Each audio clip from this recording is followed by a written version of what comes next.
Ciao ragazzi e benvenuti al Parchetto del Tagliagole. Oggi ragazzi, attenzione, vi porto insieme a Enrico in un tempio ragazzi. Questo è il tempio PR Rinaldi ragazzi, davvero spettacolare.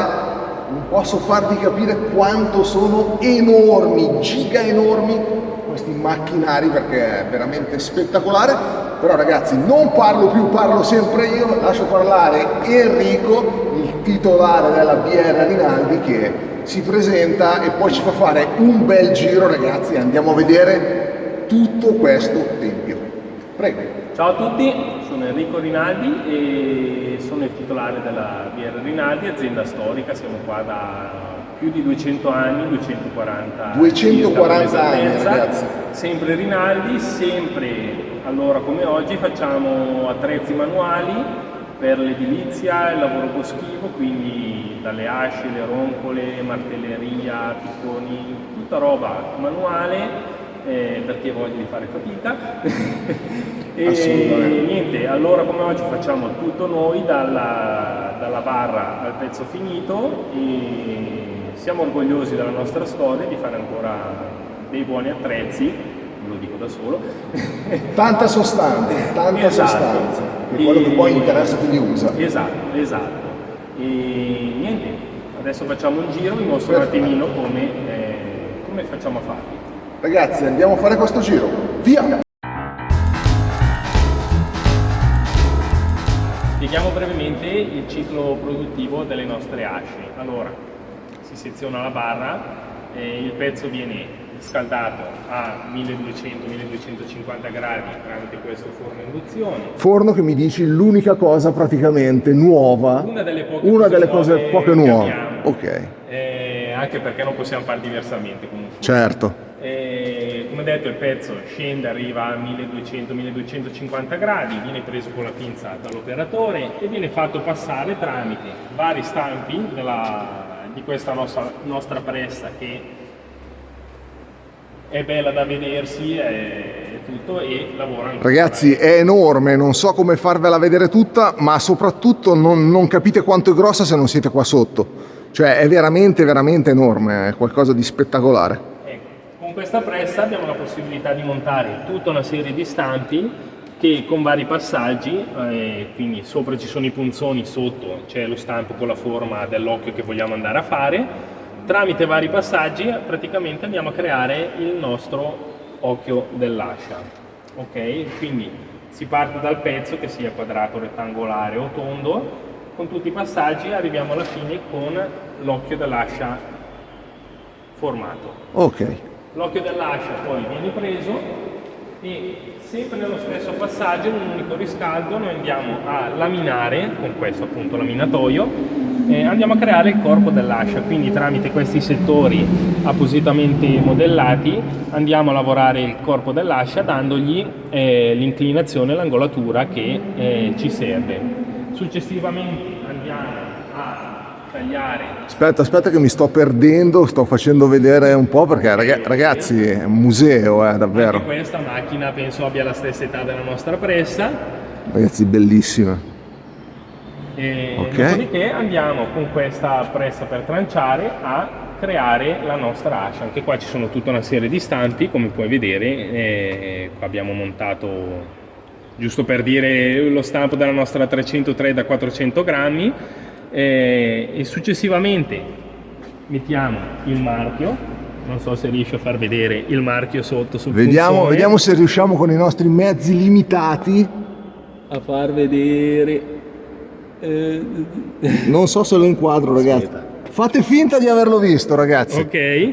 E con questo bilanciere andiamo a raddrizzare, dare la raddrizzatura finale all'ascia, che quindi in un unico passaggio di riscaldo, partiamo quindi dal pezzo di barra all'ascia, la forgiatura è finita, ecco, diciamo. Okay, in un unico riscaldo. Un unico riscaldo. Perfetto. Esatto. Perfetto. Eccoci qua, invece questa è l'altra linea, chiamiamola, dove produciamo le nostre roncole. Allora, roncola si parte da una barra piatta, spessore 6 mm, sempre lo stesso materiale, non ne ho parlato prima, ma noi usiamo un materiale armonico, quindi materiale col silicio e manganese, 55 di carbonio. Andiamo a sezionare il nostro pezzo di barra piatta, quindi un rettangolo avremo, la tagliamo in due parti, ognuna di queste due parti diventerà una roncola. Prima andiamo a fare il manico, quindi faremo un riscaldo dentro questo forno a gas, dopodiché viene tranciato il manico e poi il passo successivo è la laminazione, ovvero con quest'altro laminatoio andiamo a dare la forma finale alla roncola, quindi gli diamo la conicità, logicamente una roncola sulla lama è più sottile, quella che noi chiamiamo la costa della roncola è più grande, quindi ci sono dei settori sagomati che danno appunto la conicità giusta alla roncola, e la forma finale la andiamo a tranciare con questa pressa.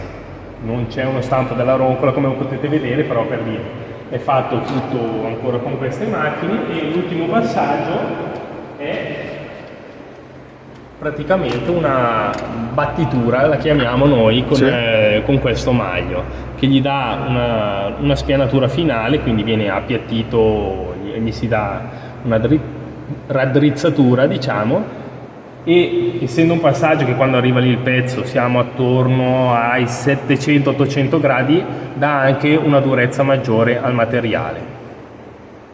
Questa è la parte di forgiatura della roncola. Qua siamo nel reparto tempra. Allora, tutti i nostri pezzi sono temprati uno a uno, manualmente, nel senso che c'è l'operatore che ne tempra uno alla volta. Il riscaldo lo facciamo tramite questo forno a corrente. Praticamente il nostro pezzo viene scaldato con degli appositi induttori a seconda della forma che della parte di lama che dobbiamo andare a temprare. Andiamo a scaldare circa 900 gradi la lama, e andiamo a mettere in olio piuttosto che in acqua nel caso di martelli o roba che va temprata in acqua. Quindi i pezzi uno a uno vengono temprati in olio, dopodiché li facciamo rinvenire fino ad avere la durezza necessaria che vogliamo ottenere. Qui siamo nel reparto finitura, ovvero reparto affilatura, dove andiamo a affilare manualmente tutti i nostri attrezzi. Prima facciamo, sempre con mole e nastri, una sgrossatura, ovvero prima della tempra andiamo a creare il filo sugli attrezzi che, uscendo dalla forgiatura, non hanno ancora il filo giustamente, quindi viene creata la lama, che magari prima è spessa un paio di millimetri, viene creata sempre con mole o nastri, si fa la tempra, dopodiché viene fatta la finitura o con mole, su mole di pietra sintetica, diciamo, comunque sono mole abrasive, e poi anche con dei nastri. Ecco, potete vedere qua i nastri che usiamo per la finitura, e niente, tutto passa sia per nastri, mole. mi sai dire le grane, che poi me le chiedono sicuro. Le grane andiamo dalla 36, a seconda delle lavorazioni facciamo la 36, la 48, la 60, alcune cose le facciamo anche con l'80 o la 120. Ok, perfettissimo. Qui abbiamo tutti i pezzi da fare, giusto? Sì, esatto, ad esempio questi sono i martelli da muratore, ecco, escono dalla tempra, sono verniciati e poi vengono finiti. Perfetto. Anche qua ci sono le roncole appena affilate sulla mola, andiamo a dargli una finitura al nastro, e poi andranno in verniciatura e in manicatura queste. Ultimo passaggio della roncola: una volta affilata, lucidata e verniciata, si tratta di fare il manico. Il manico viene fatto con tutte queste rondelle di cuoio che vedete, vengono pressate sul manico. Abbiamo una macchina apposta che praticamente spinge tutte le rondelle dal paramano fino a lasciando fuori praticamente l'ultimo centimetro, e questa macchina poi tornisce queste rondelle dandogli una forma ovale. Ecco, tutte rondelle di cuoio. Dopodiché viene messo il gancio finale e niente, una volta messo il gancio finale la roncola è pronta per l'utilizzo.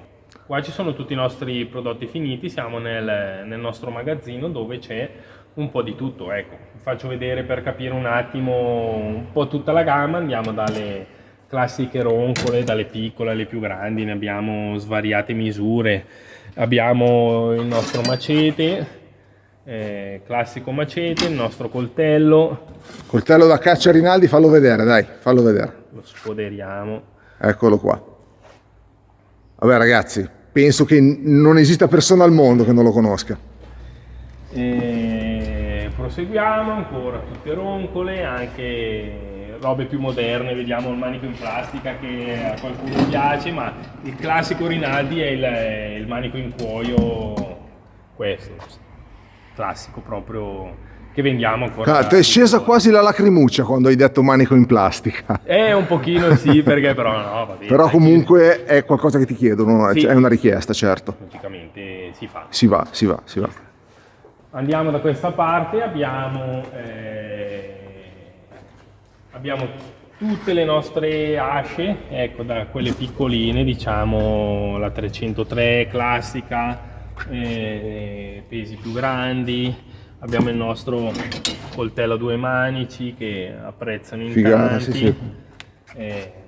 La roncola trentina classica, ci sono anche magari cose un po' più particolari, tipo l'ascia da sughero, piuttosto che... Fammi rivedere l'ascia da sughero che non l'ho inquadrata, poi me la... Non hai inquadrato l'ascia da sughero? Questa è l'ascia da sughero, cosa particolare che va proprio... Per quell'utilizzo andiamo dalle accette, quelle che vanno in Sud Italia, le asce da lancio per i nostri amici lanciatori che abbiamo lì dietro, devo ringraziare infatti Alessandro per il contatto. E poi si va su anche robe per l'edilizia, quindi dai leverini alle classiche mazze belle pesanti da usare da spaccare piuttosto che piantare pali, martelli da carpentiere, c'è un po' di tutto stando in questo settore. Vieni da questa parte, proseguiamo, così abbiamo una panoramica completa. Facciamo pali da vigna, ecco, un articolo, nessuno magari lo conosce, ci tengo a mostrarlo perché questo sia un pezzo storico. Arma medievale questa, giusto? Più o meno. Per i cavalieri medievali. Un tagliafieno che ormai non si usa più, però questi sono un po' la storia. Dico la verità ragazzi, non l'avevo mai visto, pur avendo sul rifugio mai visto. Questi fanno capire un po' la nostra storicità, nel senso sono attrezzi che si usavano tantissimo anni fa, oggi sono in disuso praticamente, ne abbiamo ancora qualcuno, però ecco, mi piace ricordare anche queste cose che ricordano un po' la nostra storia, ecco. Quindi andiamo avanti, abbiamo le scuri, ma anche qui ne abbiamo varie misure, vari modelli. Abbiamo una cosa... Qua siamo pieni di manici intanto, sì, esatto, ragazzi. Ci sono migliaia di manici. Siamo pieni di manici. Diversi di manici. Anche questo, sempre per stare nella nostra storicità, incudine battifalci che sta ritornando... Non dico di moda, però all'estero stanno facendo un sacco di scuole per imparare a usare la falce, quindi li mando un po' in tutta Europa, mando in Canada, mando negli Stati Uniti. Robe storiche che però si tornano. Esatto. Vieni qua. Abbiamo i nostri scalpelli, già che togliamo questo, i nostri martelli, là sempre roncoli, manaressi, ci sono un sacco di cose, ecco, i foderi e un po' di tutto stanno nel nostro veramente settore, ecco. Tantissima roba. Ragazzi, ma avete sentito parlare poco in questo video, al contrario del solito dove ci metto sempre qualche cagata? Però ragazzi è veramente è un'emozione, soprattutto la parte là, forgiatura, della forgiatura è spettacolare ragazzi, quindi ho lasciato parlare Enrico. Avete un video serio per una volta, ma non è ancora finita. Adesso nel finale Alessandro si metterà nudo, quindi andiamo ai saluti finali e vediamo Alessandro nudo. Ragazzi, ovviamente non potevamo andarcene senza prendere dei pezzi da testare, quindi abbiamo il macete Rinaldi, il coltello da caccia Rinaldi e attenzione, come si chiama questa? Francisca. Francisca, la chiamano tutti Francisca, accetta da lancio, che va benissimo anche nell'uso a bosco, che andremo a provare insieme. Vi faccio vedere intanto come si manica. Ok, abbiamo questa bella pressa orizzontale, anche questa storica. Mettiamo il manico